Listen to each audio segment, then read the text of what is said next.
একটা চুড়িদার কাটিং হচ্ছে, মাপটা বুঝিয়ে দিচ্ছি এবং কেমন কাটিং হবে দেখিয়ে দিচ্ছি। কাটিংটা এমন হবে, মাপটা বলে দিচ্ছি।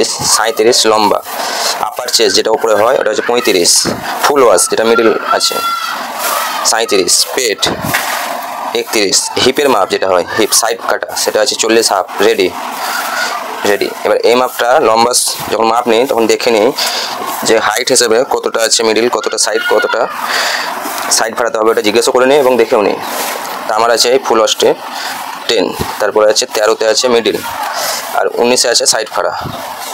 শোল্ডার 15, হাত 16, হাতের মোহরে 9.5। পাটিয়ালাটাও দেখিয়ে দেবো পরের ভিডিওতে, আগে কাটিংটা দেখে নিই। এই ভিডিওটি দেখার পরে আশা করি আপনার কোনো চুড়িদার কাটিংয়ে সমস্যা হবে না। তাই লম্বার জন্য 37 সেলাই মার্জিনটি অবশ্যই ধরে নেবেন। এখানে যেহেতু আছে 35 আর এখানে আছে 37, এটাকে আমাকে 6.5 নামাতে হবে। যেহেতু 10 বলেছিলাম, এই সেলাই মার্জিন 10, 13, 19 সাইড ফাড়া। এই দাগটিকে সম্পূর্ণ স্ট্রেটভাবে টেনে নেবেন আগের দিকে। এই দাগটি টানা হয়ে গেলে হিপ মাপ আছে 40 হাফ, 40 থেকে 1 সুতো রেখেছি, এটা রেডি মাপ। অতিরিক্ত এখানে কেউ 1 ইঞ্চি দেয়, আমরা 1 ইঞ্চি দিয়ে রাখি। 1 ইঞ্চি 3 সুতো, ঠিক আছে।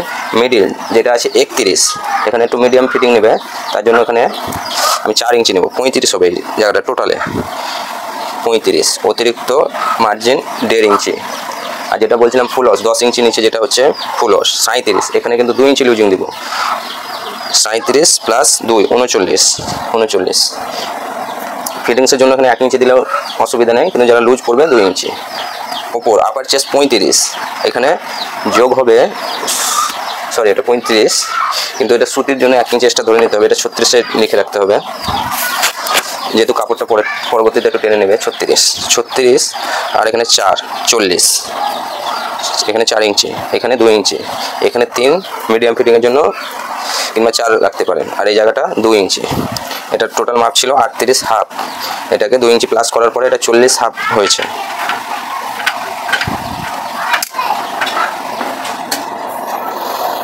তো শোল্ডারের মাপটা বুঝিয়ে দিচ্ছি।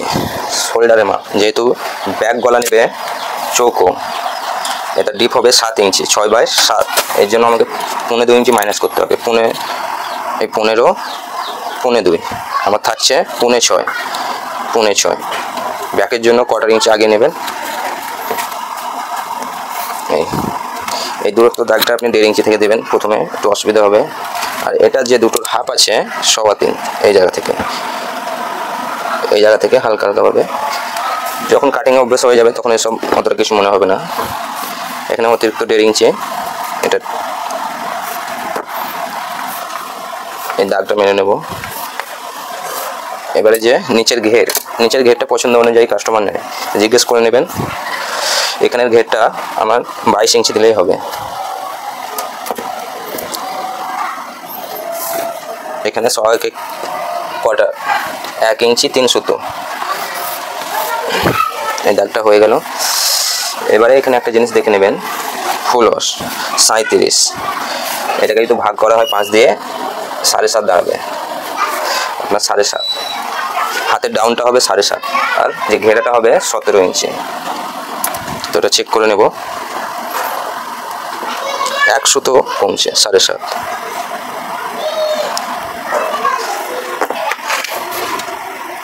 কাটিংটা দেখেন।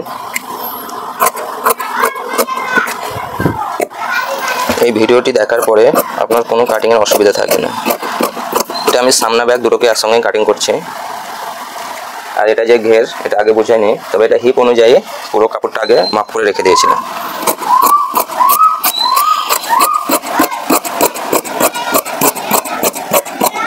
এটা কাটা হয়ে গেল, সামনের তালপাতা কোনো খাওয়াতে বাকি আছে। এটা সন্দেহ লাগলে একবার মাপটা চেক করে নেবেন। ঠিক আছে, এখানকার কুটকা হয়ে গেল, এদিকের কুটকাগুলো মেনে নেব সঠিকভাবে।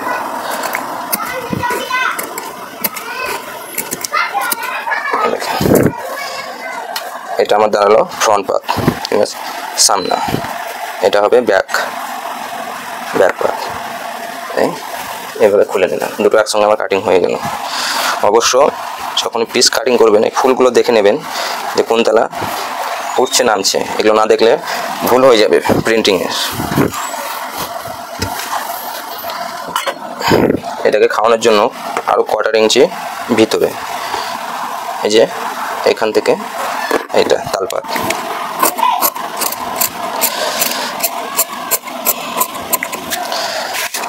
আমি হাতের কাটিংটা অন্য একটা ভিডিওতে দেখিয়ে দেব, ওটা দেখে নেবেন। ভিডিওটা দেখে যদি আপনার কোনো উপকারে আসে তাহলে আমার চ্যানেলটাকে সাবস্ক্রাইব করে নেবেন এবং অল নোটিফিকেশন করে দেবেন।